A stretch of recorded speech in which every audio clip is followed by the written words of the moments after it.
Neat ప్రశ్నాపత్రం leakage వ్యవహారంలో విద్యార్థులు పెద్ద ఎత్తున చేపట్టినటువంటి నిరసనలతో దిగి వచ్చినటువంటి కేంద్ర ప్రభుత్వం ఈరోజు కేంద్ర మంత్రిగా ఉన్నటువంటి ధర్మేంద్ర ప్రధాన్ గారు రాజీనామా చేయడం జరిగింది. మరి ఆంధ్రప్రదేశ్ రాష్ట్రంలో ఇదే ఎన్డీఏలో ఉన్నటువంటి తెలుగుదేశం పార్టీ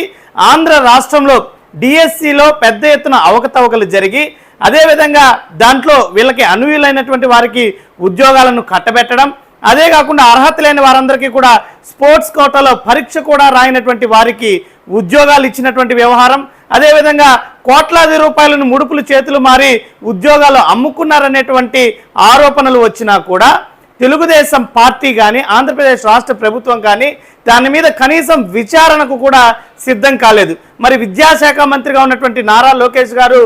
పూర్తి ఆధారాలను ప్రతిపక్ష పార్టీగా వైఎస్ఆర్ కాంగ్రెస్ పార్టీ అనేక ఆధారాలను ఇచ్చినా, జగన్మోహన్ రెడ్డి గారు సాక్షాత్తు మీడియా సమావేశం నిర్వహించి దాని యొక్క అవకతవకలన్నింటినీ కూడా బహిర్గతం చేసిన,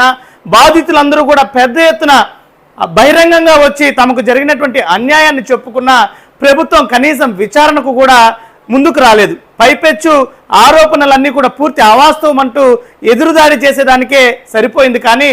బాధ్యతాయుతంగా నైతిక బాధ్యత వహిస్తూ ఏ రకంగా భారతీయ జనతా పార్టీ కేంద్ర మంత్రిగా దేశ కేంద్ర మంత్రిగా ఉన్నటువంటి ధర్మేంద్ర ప్రధాన్ రాజీనామా చేశారో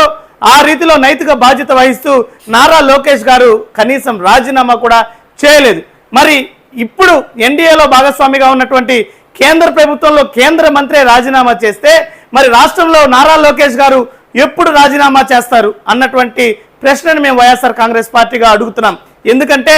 కోట్లాది మంది ఈరోజు తమకు అన్యాయం జరిగిందని గలం విప్పితే నైతిక బాధ్యత తీసుకున్నటువంటి మంత్రి మరి రాష్ట్రంలో విద్యాశాఖ మంత్రి ఎందుకు నైతిక బాధ్యత వహించరు? ఈరోజు రాష్ట్రంలో కూడా లక్షలాది మంది ఆశలపై నీళ్లు జల్లినటువంటి కూటమి ప్రభుత్వం, అదేవిధంగా ఎన్నో ఏళ్లుగా కష్టపడి చదివి పరీక్ష హాజరయ్యి అర్హత సాధించినా కూడా ఉద్యోగాలు పొందలేక ఆవేదన వ్యక్తం చేస్తున్నటువంటి విద్యార్థులకు జరిగినటువంటి నష్టానికి బాధ్యత వహించకుండా ఈ రకంగా తప్పించుకునే ప్రయత్నం చేస్తున్నటువంటి నారా లోకేష్ గారు కనీసం ఇప్పుడైనా నైతిక బాధ్యత వహించి రాజీనామా చేయాలని చెప్పి మేము డిమాండ్ చేస్తున్నాం.